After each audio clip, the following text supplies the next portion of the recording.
Ben, we're Mike. at the Top Gear test track. Yes. You're home. I've got some questions for you. You've got some questions for me. Yes, I do. Question number 1. As the Stig, did a fan ever try to lift up your helmet visor in public? Did anyone try and get a peek? No, I could see them coming. You can always tell there's a twinkle in the eye. But I think there was, was it Susanna and Trini? Yeah. They had a go. I saw them going in though, and I sort of managed to just about snap it shut in time. But I used to have a little bit open to sort of be able to breathe. So it was an area of vulnerability. Okay. And I guess with a helmet on, you could just, you know, go for people if you needed to. That's the sort of thing you'd do. Yeah. North of the wall and all that. It's called the Glasgow Kiss. That's the one. Do you ken who am I? That's horrific. Please never do that again. Right. Back to you. Oh, it's back to me. You have a question for me now. This is a two-way thing. Right. By the way, that question was from U&M. Thank you, U&M. Say the person's name at the start, please. Yeah. So, I don't know how to pronounce this person's name. The top one? Yeah. Well, it's Ant, not Deck 1. I see, it's a username. I thought this was like a... Sorry. Abramovich or something like that. Yeah. I was looking Sponge at that, like, 1995 is okay, it's not an Eastern European name? No. His name is Ant, not Deck 1. Okay, gotcha, well, I'm with you. So this is a question, I didn't know this, to ask this. Did you ever work on Top Gear or Grand Tour, and how do you know Hammond? So, no, I didn't. People presume that because I'm so tight with Richard that I was part of your whole gig. You're not though, are you? We're besties. No, I didn't. So I was working at Car Throttle, Alex Kirsten, all those guys, as the intern, and then I started freelancing for them. And then when DRIVETRIBE came along, they modelled themselves quite a lot off of Car Throttle, so much so that they offered the entire Car Throttle, the entire staff a job. Brilliant. Okay. Everyone said no, and I was like, I'll do it.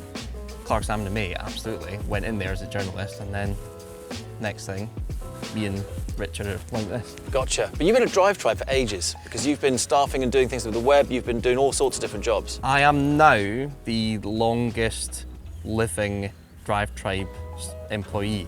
It's been 7 years now. Thanks to Otto Alex's crew, we've discovered a bit more alphaness going on with this car than we first thought. More of that in a future upload. To make sure you know as much information as possible about a car that you're buying, today's video sponsor, Car Vertical, is an easy way to find out whether a car's ever been clocked, damaged, stolen, or has outstanding finance. Check out this report for an Alfa Romeo Mito. They're cool little things, and this one has a yellow warning for damage.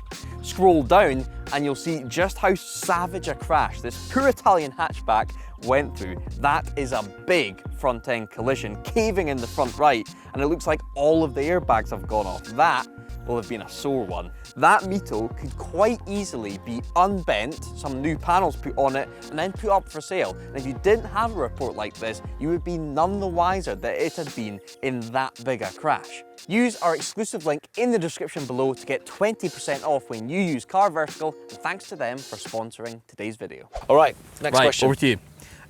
Sponge 1995. Not his real name, it's a username. What was your worst time as the Stig?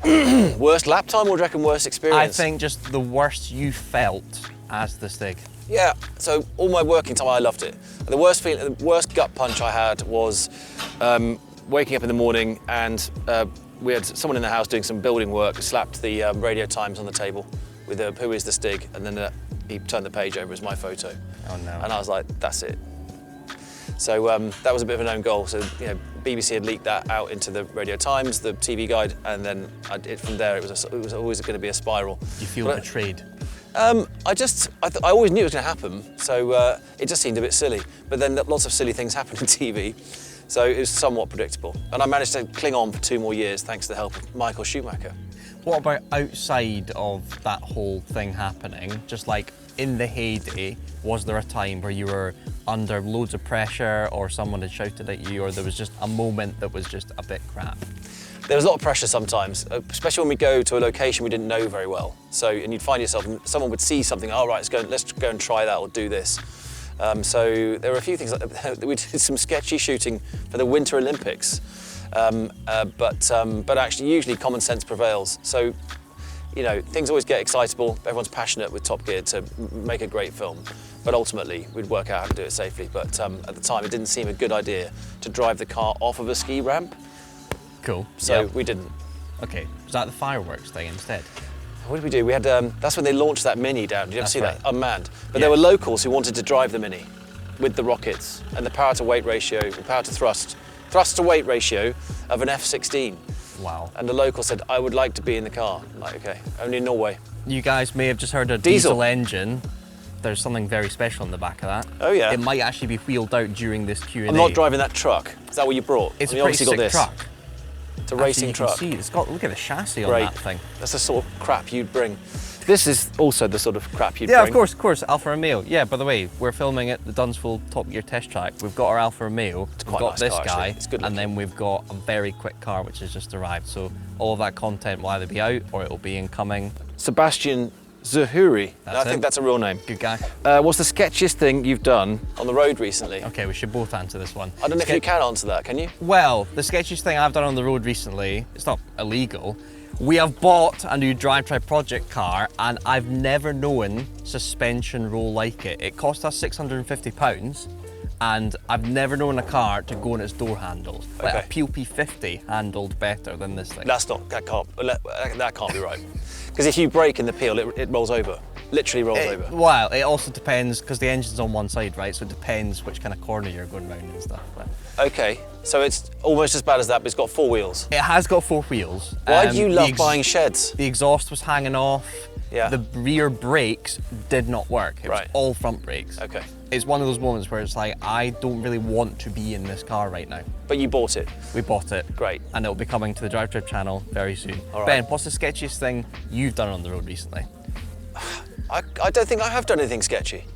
Okay. I mean, I'm like an angel on the road. Okay, well you do a lot of track stuff, so what's the sketchiest thing, you know, you've got videos coming out soon as well. Is there anything you've filmed recently that was just a bit What the hell have I done recently? dodgy?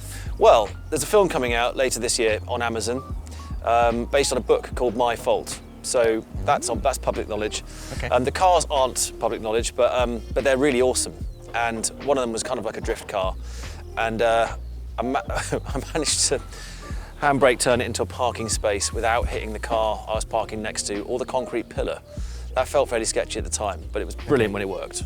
There's your car, by the way. Can we swing round? Oh wow, oh my gosh, Look at right. that. Ariel has got a new toy. That looks like a Formula 3 car. Look at the wing on that. That's got a proper wing. That's very exciting. Is that today? That's today. Come on. Okay, coming soon. Beat Coming New soon, Stig's coming time. soon, Right. coming soon. Oliver, this is actually my mate Oliver. Right. Hello Oliver.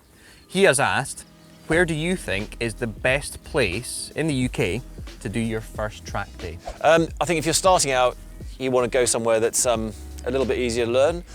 Mallory Park actually isn't a bad shout because it's only got 3 corners. 1, 2, 3, 4 corners. Okay. So you do lots of laps. Brands Hatch Indy Circuit is another really good Yep.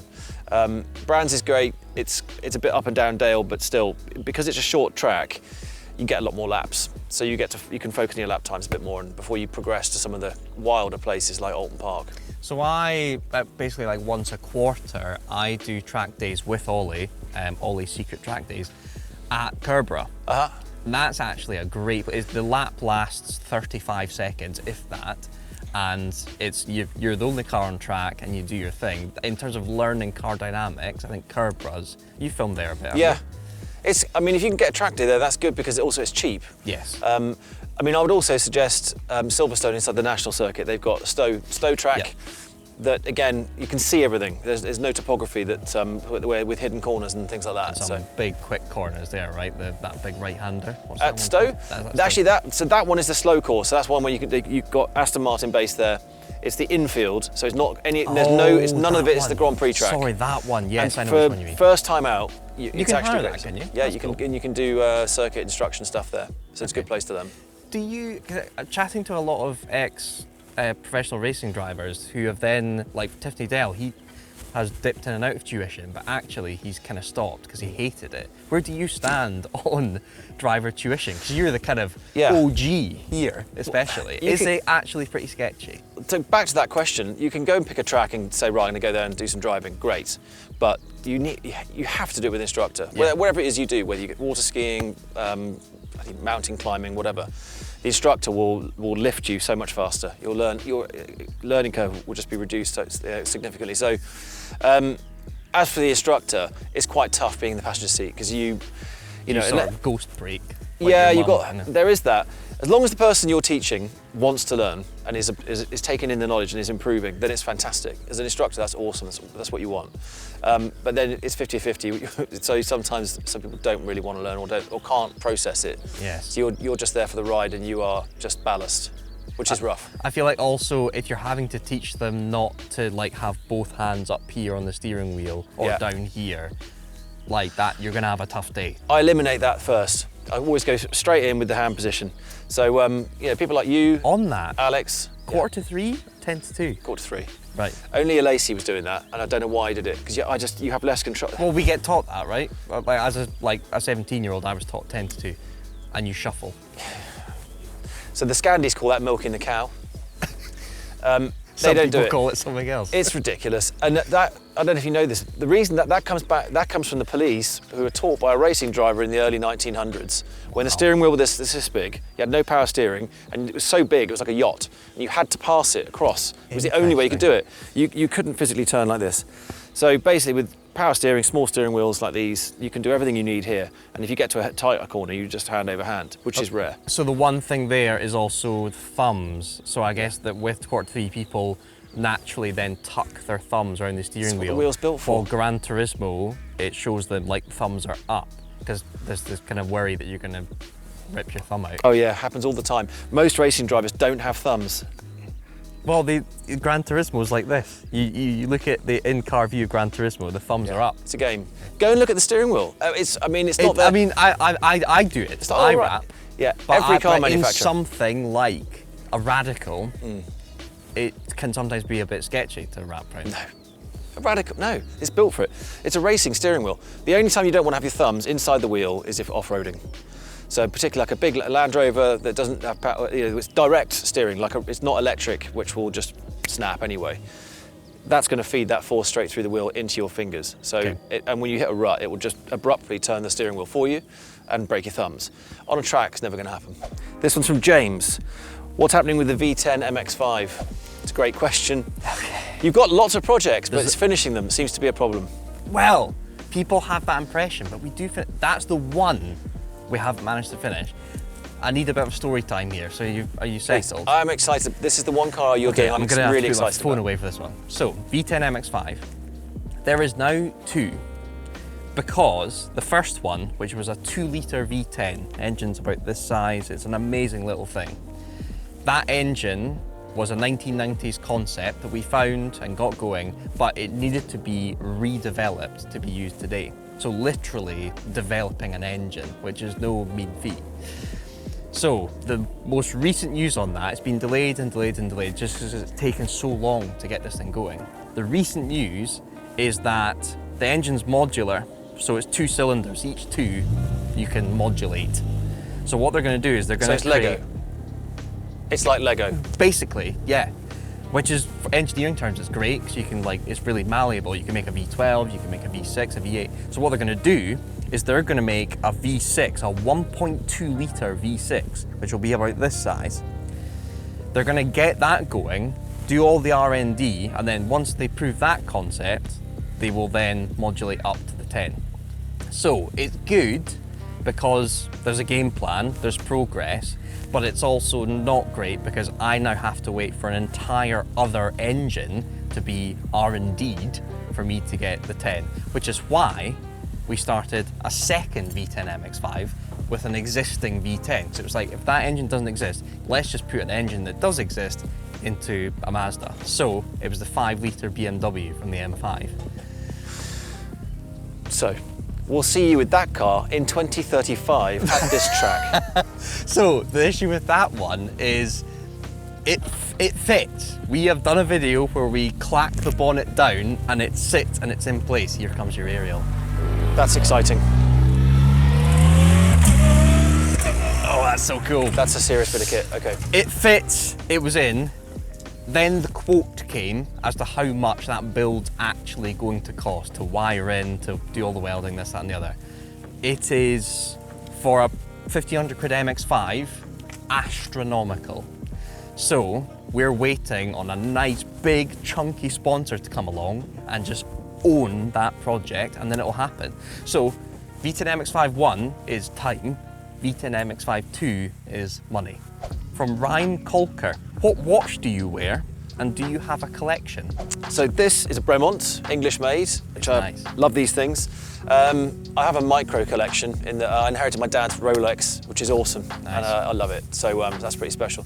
So yes and no. Have you seen mine? Do you recognise that tartan? I don't recognise that. Is that one you've made up, or is that? So you know how my Rover has a tartan interior now?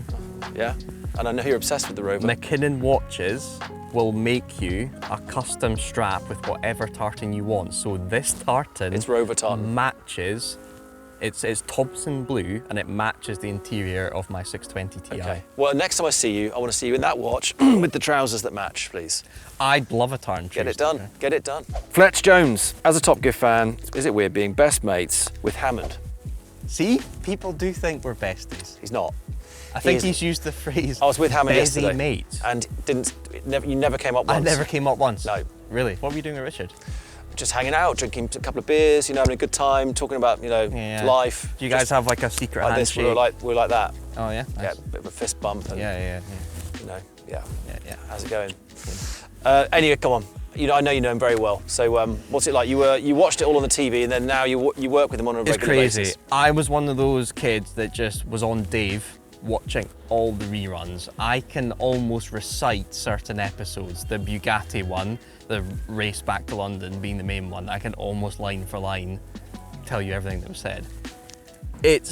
I remember the first time I met Richard, and I was in the DRIVETRIBE office, and it's one of those things where someone walks in and you hear this voice and you cannot believe that that person and that voice is like in your vicinity. It was the same with Jeremy and James as well. It's just, they fill the room and you're like, oh my God, that is him. But with all of these things, and it's sad, I guess, but it happens with anything, you do get used to it. You hang out with these guys and you get to know them, you get closer to them. And, Richard is the boss, he owns DRIVETRIBE now, but, we are very friendly with each other. We chat away about cars and stuff. And that, I do clock myself every so often and I'm like, oh my God, like you've just spent the day filming with Richard driving a GT3 in Wales. Like that is ridiculous. 14-year-old Mike would just be thinking, no chance, how the hell's that happened? But, opportunities come up, you take them and then you get whisked away and the next thing you're presenting with them. It's just, I don't know, it's crazy that it's happened. And yes, it's absolutely nuts that I could just phone up Richard and have a chat about the next DRIVETRIBE project car and this, that and the other. That's cool. But it's just the way it's happened. I'm very lucky, but at the same time, I feel like you have to put yourself in a position to take advantage when that luck comes along. So that's it. How's it with you? Like, were you, when you first came on Top Gear, were you a sort of Clarkson, Hammond and May fan as well when you first came on? Not so. I didn't know much about the other two because they were fairly fresh to TV. Yes. Clarkson, I knew straight away, and it's quite intimidating because this is off of TV. There's cameras everywhere. All that was pretty full on. But I had the best job because I didn't have to talk on camera. Just walk around in the Stig suit and do my thing. And our worlds were quite far apart. But it was nice that there was no overlap because I would be testing cars that Jeremy had done a review on or was in the middle of. And he was interested to know what it was like on the limit to a point. I got to know them a lot better on the live tour because we spent a lot more time after hours getting up into trouble. But no, they're a great bunch. They're really, it's really fun and yeah, it's brilliant to be able to catch up with them now post the Top Gear days. Yeah. Everything's moved on a bit. Who are you besties with out of the three? Well, I see the most of Richard. Yes. So, that's life, isn't it? It's you make great mates, then you go off and do something different. So I don't really see much of the other two, but Clarkson's hilarious. And everyone feel like you know him because we're stuck into the Clarkson's farm again. Yeah. But it's great. You do get an insight of what he's doing. Do you class me as a bestie? You're one of my mates, yeah. I class you as a bestie. We're tight, Mike. Yeah. We text about loads of things. I send you stuff on Instagram as well. You like all those things as well. You send me some very weird. Everyone here will also advocate for that as well. Really niche, really niche. Okay, final question. Daniel Harris asks, you, Mike, Richard and Izzy go on a Grand Tour style road trip. Where would you want to go? America. Oh, straight in there. You've got to go across the States, or either across or up and down. There's just so much to see and do. It's got every type of weather, every kind of road. You go to somewhere like Wyoming or Montana. I mean, I did an amazing road trip I drove from California to Moab. Genuinely, it was like driving across a different planet. The rocks and the desert, and it's endless. And you sometimes drive for an hour and don't see a car. Yeah. And Arizona's a bit like that too. I just love it. There is just, you know, it's why some of the great car chases and movies are US based. And would you go cheap car fun, or would you go supercar performance luxury? I don't think I want to do it well, let's say we define cheap. I think without wanting to get pulled over all the time, this would be fine if it made it. You just don't want to, as long as it doesn't blow its gasket or overheat. If we did $1,000 coast to coast challenge. That would be fun. The fun part with that, it's like when you go to Vegas from LA. It's it's the first time in your life you actually check the power, the oil, the water, the electrics and the rubber. Because you know. You don't want to break It's down. a long stretch of desert and there's not a lot of help and Yep. there's no reception in parts. So yeah, that'd be interesting because it kind of compels you to check your car and get it upgraded. I wouldn't want you buying my car. Maybe that's the challenge though. Well, that's exactly I'll what buy would happen. yours. We'd all, you know, But it's like a secret Santa of there needs cheap to be some cars. responsibility though. Definitely. Well, it would just have, is there an equivalent of an American MOT? What's that called? I don't know what they have there. If it passes that, I don't think they sorted. have one. Genuinely, I don't think they. I've seen cars. You should look this up on the web. Absolutely wrecked. They've had a massive crash, but the wheels are still turning, so they just carry on driving. You'll see all the fenders are all crunched up and everything like this, and nobody seems to pull them over. So I Okay. don't think MOT is a thing. Well, American watchers, comment down below, is there such a thing? Am as I a wrong? I don't US MOT? I genuinely don't know. Anyway, thanks Ben. Thank you. We're going to have an epic day now. We've I done think this so. first thing. So yeah, some very cool content coming soon at the Dunsville test track. Also, if you want to meet me and Ben, get your tickets for DRIVETRIBE Live. The link will be in the description. June 23rd, Haynes Motor Museum. It'll be me, Ben, Richard, Izzy, the whole DRIVETRIBE crew, all of our cars, including the Alpha. It's going to be awesome. See you there.